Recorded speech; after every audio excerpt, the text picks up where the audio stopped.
Sidang perdana peninjauan kembali atau PK mantan terpidana kasus pembunuhan Vina, Saka Tatal digelar di Pengadilan Negeri Cirebon 7 Novum atau bukti baru dibawa oleh tim kuasa hukum Saka Tatal. Lalu bagaimana ketujuh bukti baru ini mampu meyakinkan majelis hakim atas ketidakterlibatan Saka? Kami akan mengkonfirmasi langsung kepada pengacara dari Saka Tatal, Krishna Murti. Selamat sore, Pak Krishna. Selamat sore, Mas Bram. Baik, terima kasih sudah berkenan bergabung Pak Krisna. Jadi artinya ketika 7 Novum dibawa, seberapa keyakinan dari tim kuasa hukum ini akan membuktikan bahwa Saka tidak terlibat sama sekali? Agenda tadi adalah pembacaan memori PK yang kita ajukan. Lalu Mhm. majelis juga mengatakan bahwa di sidang memori PK di Pengadilan Cirebon ini tidak memutuskan, tapi dia menampung dari berkas memori PK dan akan melimpahkan hal ini kepada Mahkamah Agung. Hmm, Di dalam bukti baru kita tadi mengajukan 10 novum Oke. terkait adalah lebih banyak terkait menyangkut masalah kecelakaan, bahwa kasus pembunuhan Eki dan Vina ini 2016 kita yakinkan tidak ada. Jadi novum yang kita ajukan lebih mengarah kepada kasus kecelakaan dan adanya DPO yang menghilang. Baik. Jadi yang kita ajukan tadi, Mas Bram, adalah 10 novum terkait lebih banyak menyangkut kecelakaan. Kalau kemudian Novum adalah bukti baru, ini kemudian memang bukti yang baru didapatkan oleh tim hukum, begitu Pak Krisna, atau yang memang tidak terungkap pada Betul, peradilan? betul Mas Bram. Tidak, ini adalah keadaan baru yang kita dapatkan Mhm. terkait menyangkut masalah foto dan terkait menyangkut masalah lainnya yang tidak pernah terungkap di dalam 2016 kemarin di dalam persidangan itu.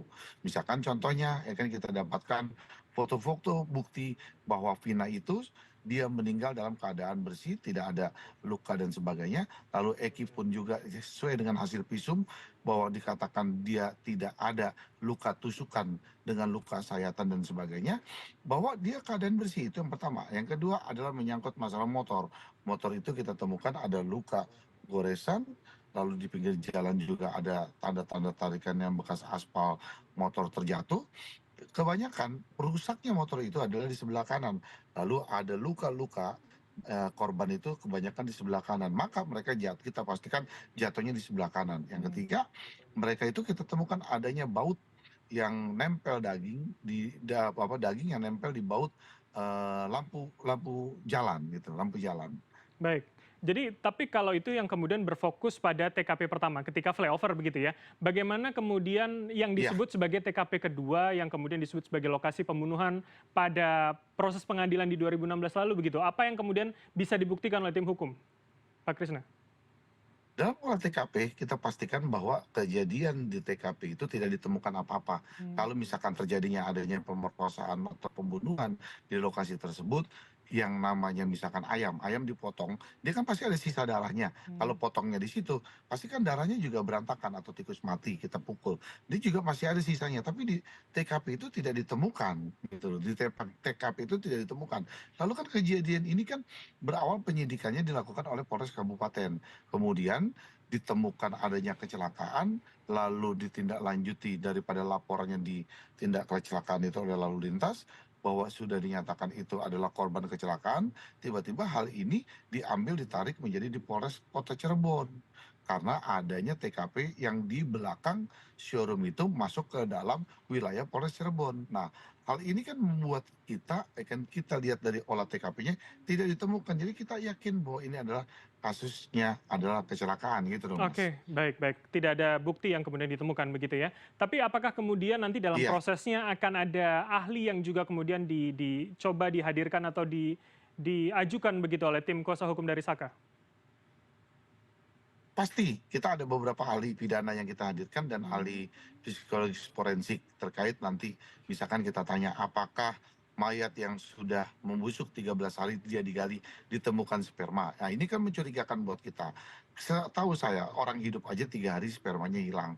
Apalagi Vina itu kan beragama Muslim. Ketika dia sebelum meninggal pasti tentunya dimandikan dalam keadaan bersih, baru dikuburkan. Tapi kenapa ini tiba-tiba ditemukan sperma? Kalau misalkan ini kejadiannya betul-betul nanti kita dapat buktikan dari novum-novum kita ini adalah kecelakaan, kan kasihan keluarga Vina yang menderita bahwa adanya sperma yang nempel di tempatnya Vina, kan berarti Vina meninggal dalam keadaan tidak suci. Ini sangat prihatin sekali Mas dalam keadaan ini. Lalu oke. yang kedua adalah dengan adanya DPO.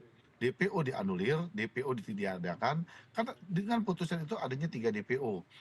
DPO itu sudah dua dianulir, lalu dengan putusannya Peggy dibebaskan, maka DPO 3 ini tidak ada. Kalau DPO 3 ini tidak ada, seperti apa kasus ini? Berarti kasus ini fiktif kita anggap. Kasus ini tidak ada. Mhm. Kasus pembunuhan dengan pemerkosaan gitu loh, Mas. Oke, berarti artinya, juga kemudian berangkat dari proses pra-peradilan Peggy Setiawan yang lalu begitu ya? Ini menambah keyakinan tim hukum, begitu Iya, betul. Pak Krisna?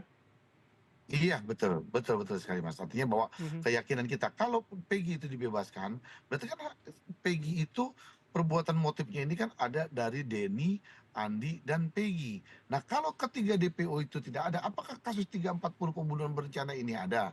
Sementara Peggy dibebaskan, berarti kan harus ada Peggy-Peggy yang lain. Sampai dengan detik ini kita tidak menemukan adanya Peggy pengganti kalau misalkan penangkapan itu yang di Polda Jabar salah. Berarti kan harus ada penangkapan Peggy yang kedua atau KPG yang lainnya. Ini kan nggak ada. Berarti Baik. kita anggap 3 DPO ini kan fiktif gitu Mhm. loh.